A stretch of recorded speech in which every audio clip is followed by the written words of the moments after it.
Yesu n'umwami. Gice cy'ijana na kabiri. Mugira mwumvirize ubutumwa bwiza mushikizwa na Pastor Jackson Nkeshimana. WhatsApp yiwe ni 76 96 96 96.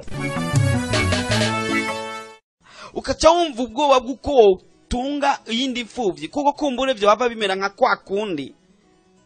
Ubwo bwoba ntiba buvuye ku Mana, nubwo wabuvuye kwa Satani.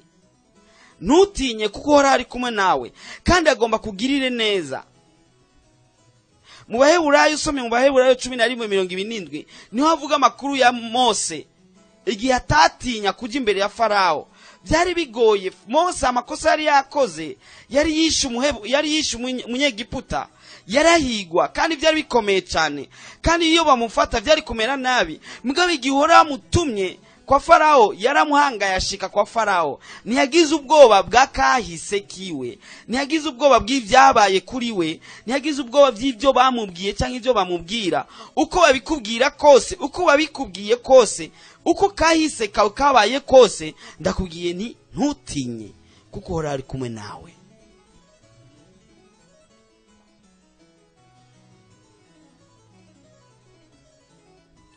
Ivyakubaye ko ni bibi nivyo, kandi abakugiriye nabi buriya baracariho ni babandi nyene. Sasa byagutumye we mu mutima wawe ugira ubwoba bwo kwiyumvira kandi gukora icyiza, bwo kwiyumvira kandi gukora ikindi kintu gishasha.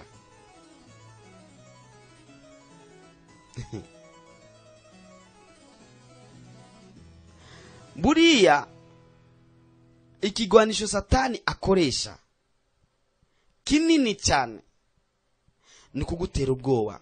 Nkuko nakubwiye ko abagwana ubwa mbere na mbere baterana ubwoba, nico kintu ca mbere babwirana. Umara gutera ubwoba kandi umaze kumva umuntu akubwira ati nta kundi aradukubita, nta kundi aratunesha, menya uko byamunaniye. N'abakinyi b'umupira hageze aho bagiye gukina umupira, umwe wese abwira undi ati ndagutsinda, ati mbebe wowe singutsinda 2 byonyine ndagutsinda 5. Ubwoba rero butuma udashika aho Imana igomba kushika. Inkuru imwe habaye imisore yakuze yumva mu gasozi kamwe hejuru ko hari igisizi imwe, kandi byari mu migani y'abasokuruza babo, bakabwira ati ntihazagira umuntu n'umwe aduga kuri kajya gasozi kuko hari igisizi imwe. Ariko koko ntabwo cyari igisizi imwe, ntibari babizi, hari haheze imyaka n'iyindi. Icyatumye bagira ubwoba bw'aho hantu nuko ari ahantu kuri ako gasozi hari inzahabu nyinshi. Maze abantu babiri baraduga bahuriraho batangura kuzigwanira. Bamaze kuzigwanira habura utsinda uwundi, bagenda bafatangana, baruruka baramanuka kugeza mu mwonga, kugeza aho bagwa mu kinogo. Mugabana abantu bari hafi ntibabonye ko ari abantu bamanutse, babona umenga ni ikintu cy'igisizi imwe kimanutse mu mwonga maze kigwa mu kinogo. Baca bibwira ko hari igisizi bacama kiva hejuru kimanuka hasi, kiva hasi kiduga hejuru. Kumba aho hantu hari inzahabu zirenze urugero. Abo basore barakura bumva iyo nkuru, mugabo bavuga ati natwe twogira ubwoba bwo gushikaho, ahubwo tugende twiteguye tugwane n'icyo gisizi imwe. Baraduga buke buke, bageze imbere bamwe muri bo bavuga ati hako twopfa totuma dusubira inyuma. Barasubira inyuma, abandi barasubira inyuma, hageraho abahungu babiri bonyene bavuga, bari bafise n'ibigwanisho, bavuga ati icyo gisizi imwe tugomba ko tugwana naco, nimba kitwica nta kundi. Mugabo nitwemera ko tugira agasozi mu gihugu cyacu cyangwa mu ntara yacu tudashobora gushikako kandi turi mu gihugu cyacu. Bashitse hejuru basanze ni inzahabu zihari. Satani aguteza ubwoba kuko azi ibyiza biri imbere mu Mana. Hari kindi gihe bakubwiye ko niwaheba inzoga ngo uzogwara ngo ingwara yo kujugumira, niwaheba kumbure niwaheba wa mugore wawe agira kabiri yakubwiye ati nzoca ndakwicisha, n'ibindi ntutinye kuko uhora ari kumwe nawe. Ibyo agambiriye ni byinshi cyane mu buzima bwawe, ibyo agambiriye ni byinshi cyane ku bugingo bwawe, kandi akubwiye ku munsi ati ntutinye ndi kumwe nawe. Kenshi abana b'abantu gutinya umenga ni kamere, ariko ntabwo ari kamere, ni ibintu biza umuntu akuze. Buriya umwana akivuka atinya ibintu bibiri vyonyene. Abana baba bakiri bato, umwana akivuka atararonka ibindi bintu bimutinyisha, agira ubwoba bw'ibintu bibiri vyonyene. Agira ubwoba bw'ugwamo, akagira n'ubwoba bwo kugwa hasi. Nivyo bintu bibiri umwana atinya.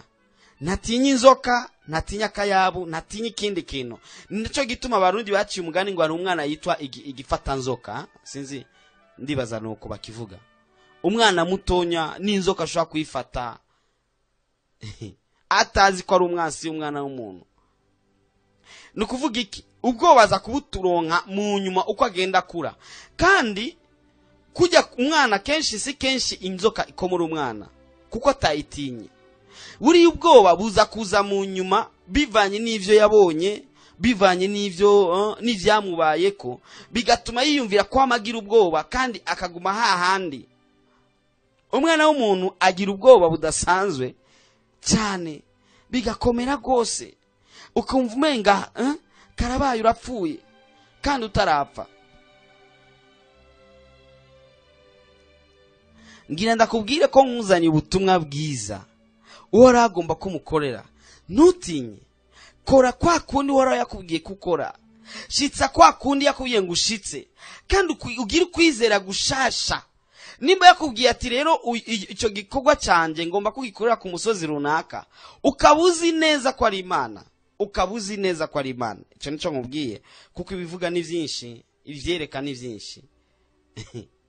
Mugabo ukabuzi neza ko ari Imana, ntutinye, uhora ari kumwe nawe, kandi agomba kugirire neza, kandi agomba ashitse amasezerano yawe. Uko yagusezeraniye ni kwa kundi nyene, kandi agomba abishitse. Mugabo ntugire ubwoba. Muhejeje kumviriza ubutumwa bwiza mushikizwa na Pastor Jackson Nkeshimana. WhatsApp yiwe ni 76 96 96 96. Urashobora kandi no kubusanga kuri Facebook yiwe canke YouTube yiwe. Ukaba wahezagiwe burungikire n'abandi.